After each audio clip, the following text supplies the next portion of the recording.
Hukum Allah tidak ditegakkan, kita sendirilah introspeksi diri. Salat Islam, puasa Islam, haji Islam, umrah Islam, zakat Islam, tapi pernikahan tidak Islam, maka tak sempurna Islam kita.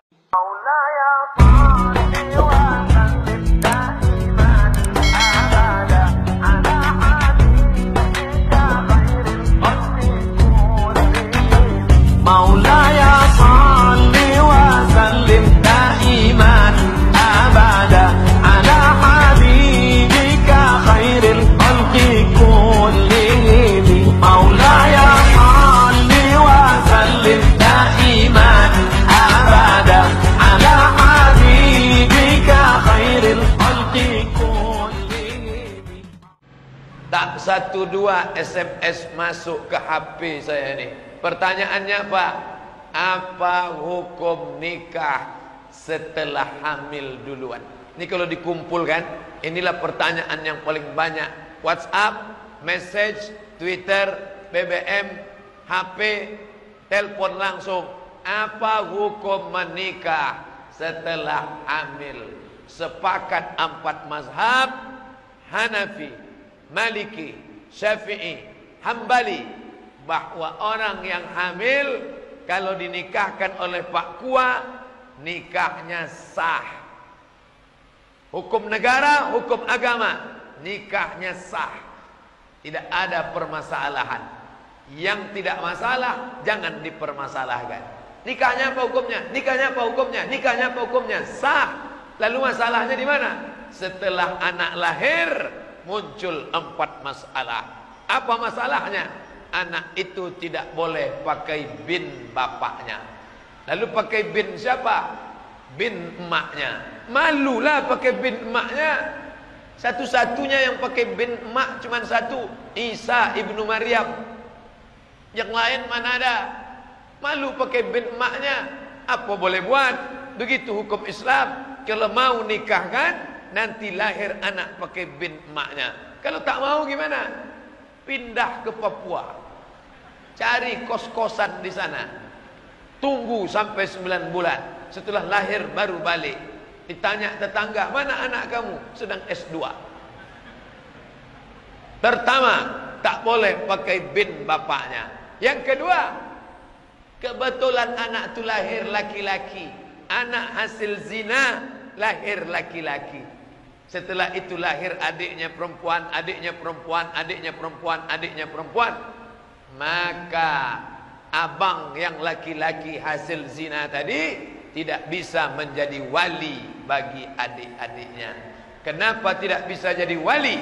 Karena mereka saudara seemak, saudara seemak, saudara seibu, tak bisa jadi wali. Yang bisa jadi wali adalah saudara seayah.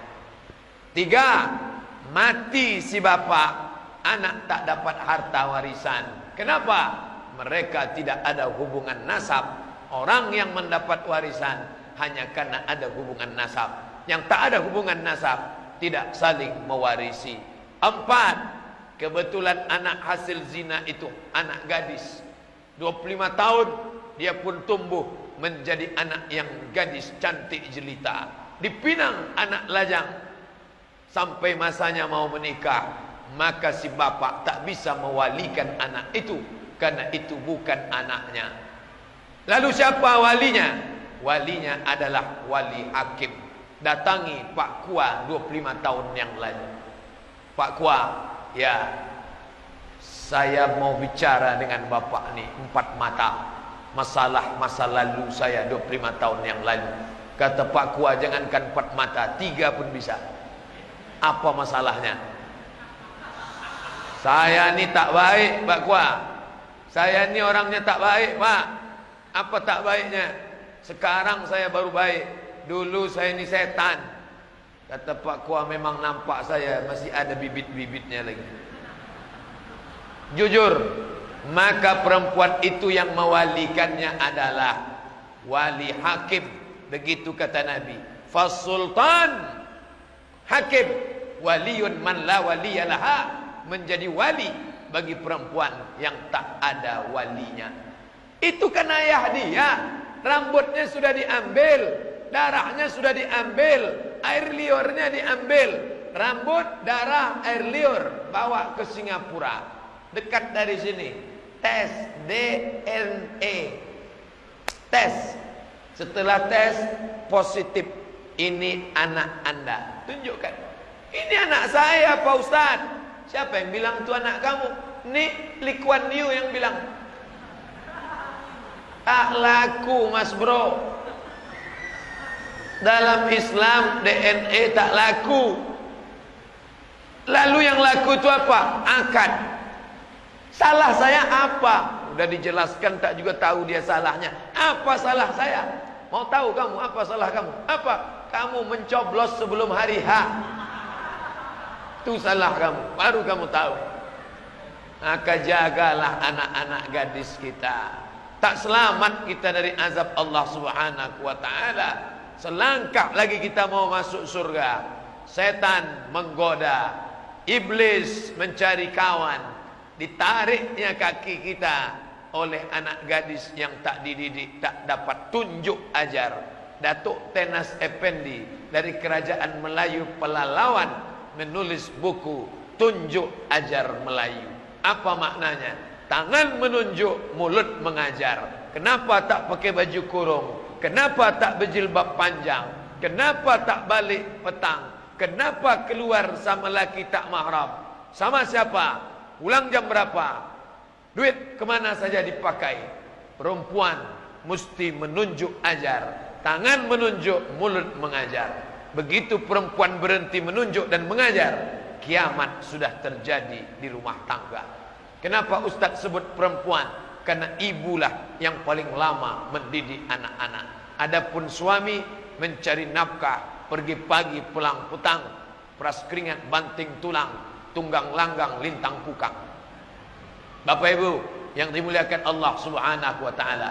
Satu yang melakukan aneh, dua yang melakukan agak aneh, tiga yang melakukan kurang aneh, lima yang melakukan tidak aneh, enam yang melakukan biasa-biasa saja, tujuh yang melakukan tak lagi menjadi permasalahan. Allah bisa karena biasa.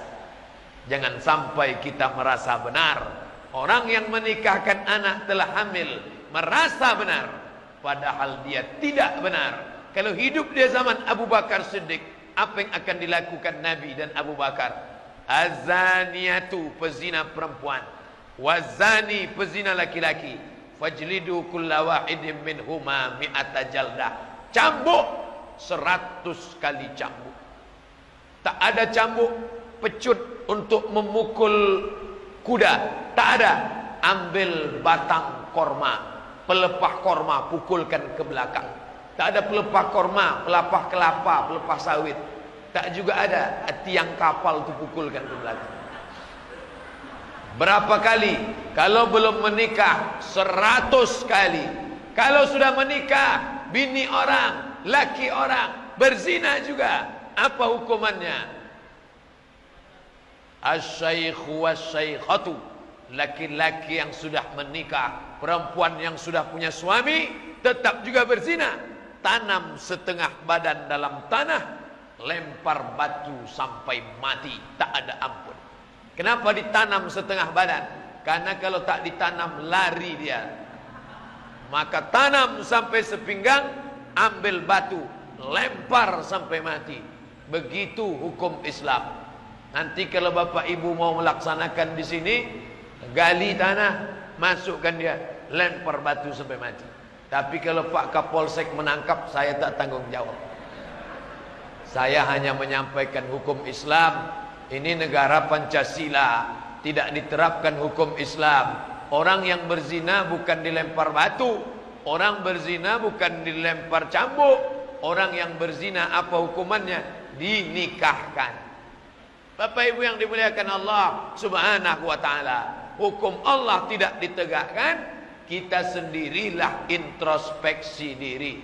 Salat Islam, puasa Islam, haji Islam, umrah Islam, zakat Islam, tapi pernikahan tidak Islam, maka tak sempurna Islam kita. Ya ayyuhalladzina amanu, hai orang beriman, udkhulu fis silmi, masuklah kamu ke dalam Islam kafah, secara total, jangan sepotong-sepotong. Download tak bisa sepotong. Kalau gagal download Anda 95%, hangus semuanya. Selesaikan ceritanya dari A sampai Z. Allahu Akbar, solat Islam, tak makan tak minum, puasa Islam, keluarkan zakat mal Islam, ada duit pergi haji umrah Islam. 4, syahadat tiap hari, asyhadu an la ilaha illallah wa asyhadu anna muhammadar rasulullah. Kita benar di hadapan Allah, kita benar di hadapan manusia, tidak merasa benar, tapi memang kita sebenar-benar. Saya mulai ceramah tadi jam 2, sekarang setengah 3, untuk menjelaskan benar dan merasa benar setengah jam. Lalu kelanjutannya apa? Selanjutnya adalah kapan kita tahu bahwa diri kita itu benar. Merasa waras tak sama dengan orang waras. Di mana orang merasa waras? Di rumah sakit jiwa. Di rumah sakit jiwa itu semua merasa waras. Apa buktinya? Nanti kalau bapak mau coba, ibu mau tes, balik dari sini, singgah ke rumah sakit jiwa, masuklah ke dalam. Ustadz pernah nyoba, sudah. Masuk ke rumah sakit jiwa, jumpa pertama orang gila. Dia nanya kita, apa kata dia? Bapak gila ya?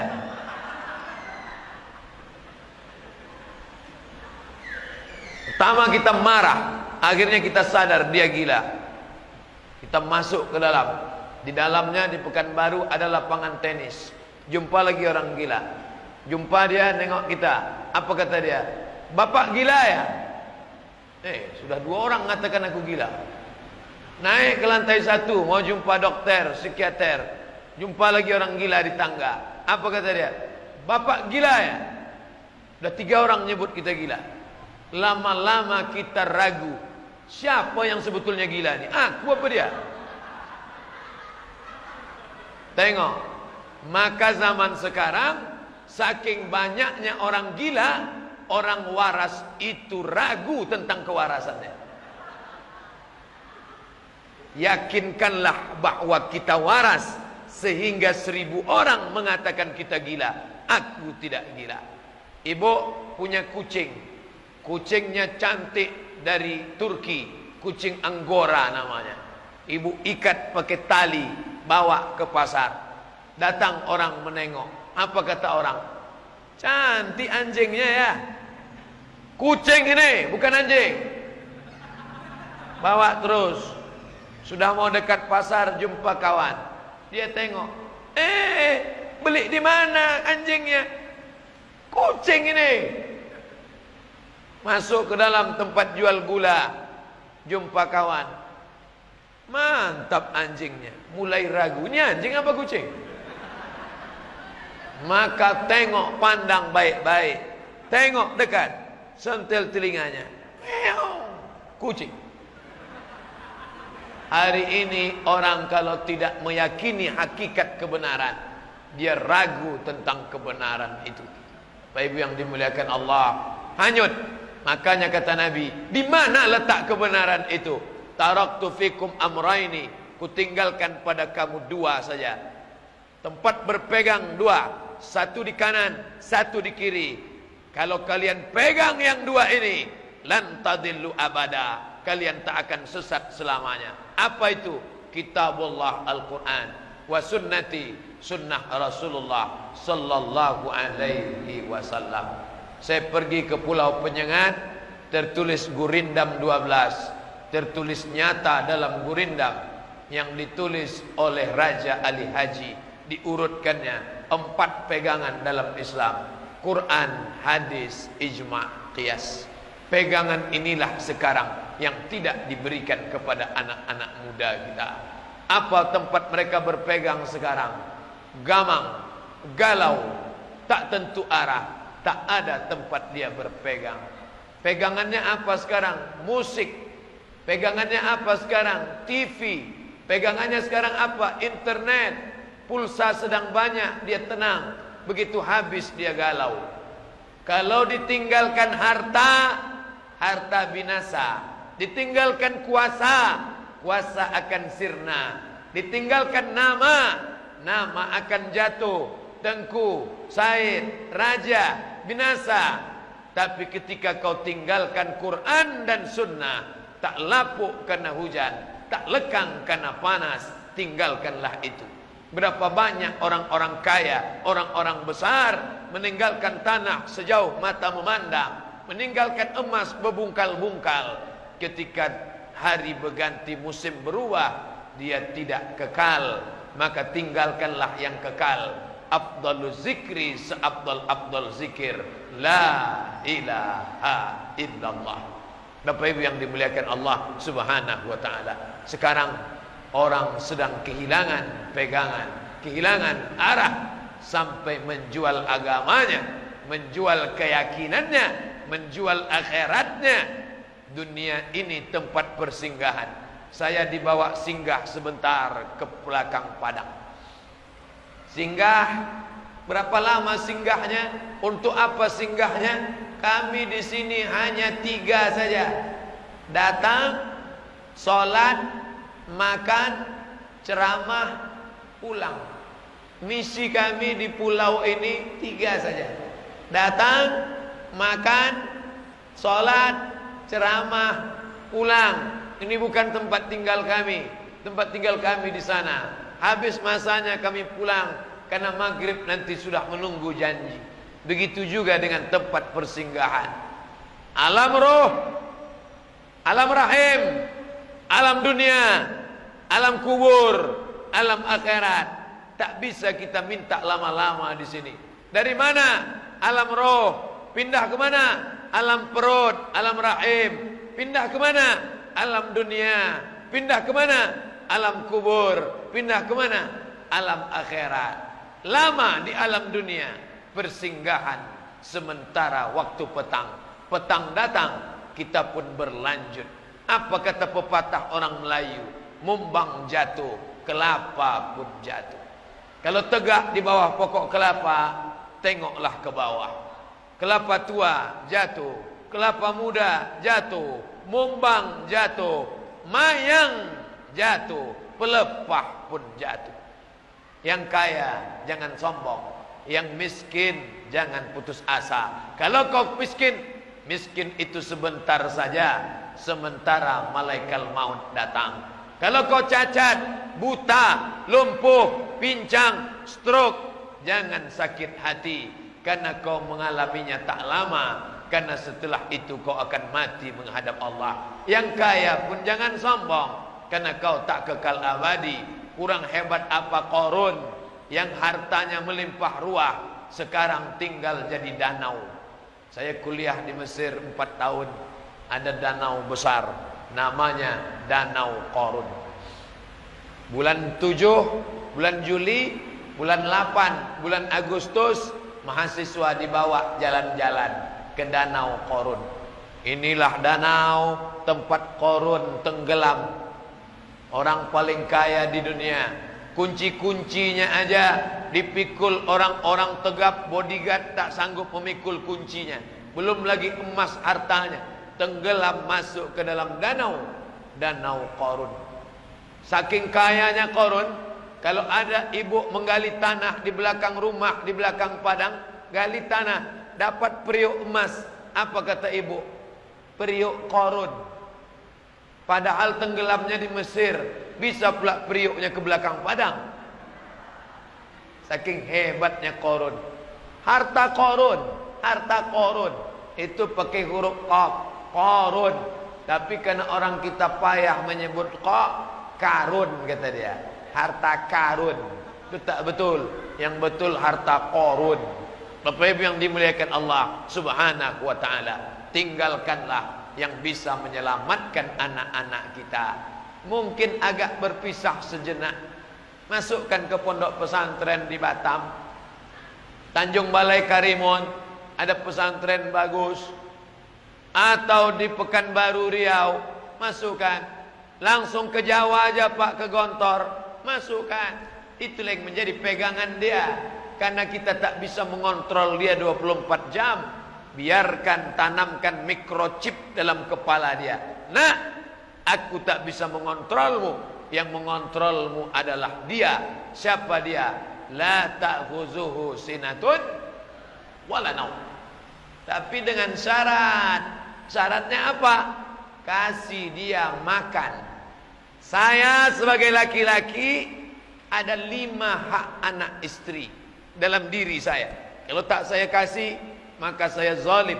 Saya merasa benar, tapi saya sedang salah.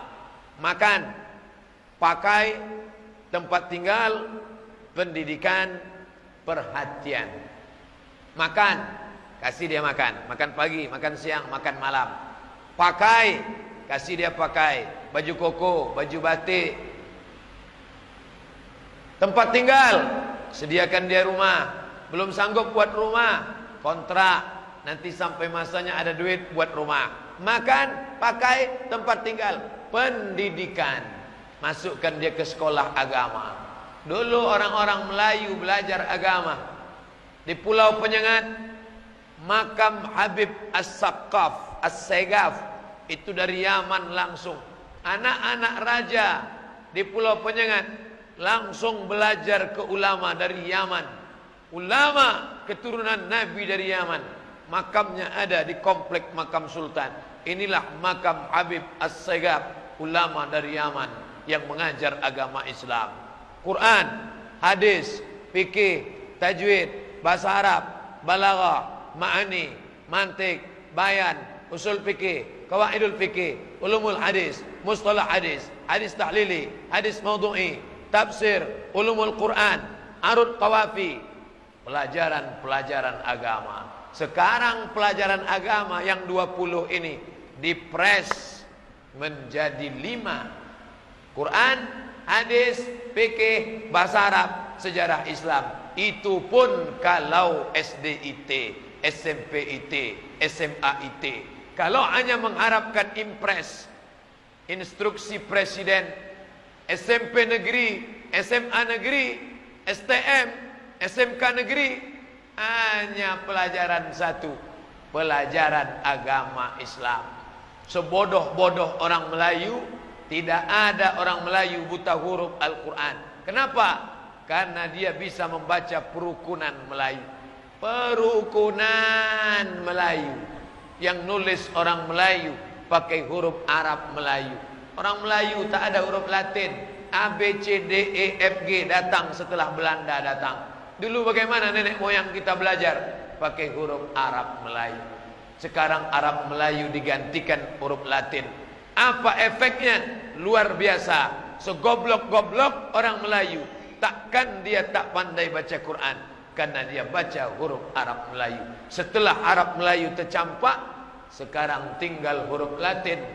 Mau tak mau, suka tak suka, Kepri saya tak tahu berapa. Yang jelas Riau daratan, kami di darat sana buta huruf Al-Quran. 2015 40% tak pandai tulis baca Al-Quran. Dulu belajar mengaji di surau langgar musola ramai, mengaum suara tawon di masjid. Alif di atas, alif di bawah, ya alif depan, u, a, i, u. Alif 2 di atas, an, alif 2 di bawah, in, alif depan, on, an, in, on. Sekarang masuk kita ke surau, ke langgar, ke musola, sunyi. Tak ada anak-anak mengaji. Kemana? Kuali yang tak berminyak sudah menggoreng otaknya. Apa itu? Parabola. 100 channel yang merusak kepala anak-anak kita. Dulu di rumah tuh TV cuma satu. TV bapak satu, TV bapak satu, TV bapak satu, TV bapak satu. Gara-gara satu TV ini berkelahi. Bapak mau nonton Real Madrid, Barcelona, Manchester United, Juventus. Ibu mau menonton film hantu. Berkelahi, rebut-rebutan remote. Hampir gol. Marah bapak emosi, menggeletar tangannya. Jatuh talak 100. Kata hakim, kenapa kalian sampai bercerai? Kata hakim, kami ini bercerai Pak Hakim. Malu kami cerita nih Pak Hakim. Ceritalah kata Pak Hakim. Apa masalahnya? Gara-gara TV Pak Hakim. Kalau begitu belilah TV satu lagi. Itu solusi dari Pak Hakim. Ibu beli TV satu, bapak beli TV satu. Akhirnya di rumah tu TV dua. Disitulah puncak kehancuran. Makanya sekarang keluar perda maghrib mengaji. RK Ridwan Kamil di Bandung sudah mendeklarasikan Bandung maghrib mengaji. Sekarang orang tak mau liburan ke Bandung. Dulu kalau ada orang diajak jalan-jalan ke Bandung, ya kita liburan kemana? Ke Bandung. Kemarin pegawai saya nguping dengar, kita liburan ke Bandung yuk. Kenapa tak mau ke Bandung? Bandung keluar perda jam 10 malam diskotik, karaoke, night club tutup. Tak boleh. Kalau buka tangkap Satpol PP. Orang tak mau lagi ke Bandung. Kenapa? Dulu katanya Bandung lautan api. Sekarang habis, padam apinya sudah. Asal habis jam 10, diskotek, night club, kafe tutup. Kenapa bisa begitu? Anggota legislatifnya melek politik. Politik penting. Kepulauan Riau, berapa anggota legislatif? Kota Batam, berapa anggota legislatif? Kabupaten, kota, Bintan, Tanjung Balai Karimun. Ini semua tanggung jawab umat Islam. Yang penting saya salat, yang penting saya puasa, yang penting saya zakat. Masalah politik bukan urusan saya. Tak bisa. Abdul Somad bisa ceramah, kenapa? Karena ada mikrofon. Mikrofon ini bisa hidup, kenapa? Karena PLN hidup. Kalau PLN ini yang ngatur siapa? Politik. Orang yang mengatakan tidak penting politik, dia dimakan oleh politik. Politik haram. Politik haram. Politik haram. Karena orang Islam mengharamkan politik, akhirnya mereka mengambil politik. Mana buktinya? Nah, ini Jakarta gonjang-ganjing ini. Gara-gara apa ini? Gara-gara orang Islam mengharamkan politik. Makanya ini banyak anak-anak muda yang datang nih. 1, 2, 3, 4, 5, 6. Yang betul-betul muda ada, yang merasa muda pun banyak. Nih, masalah merasa muda wajib. Dengan merasa muda itulah kita semangat.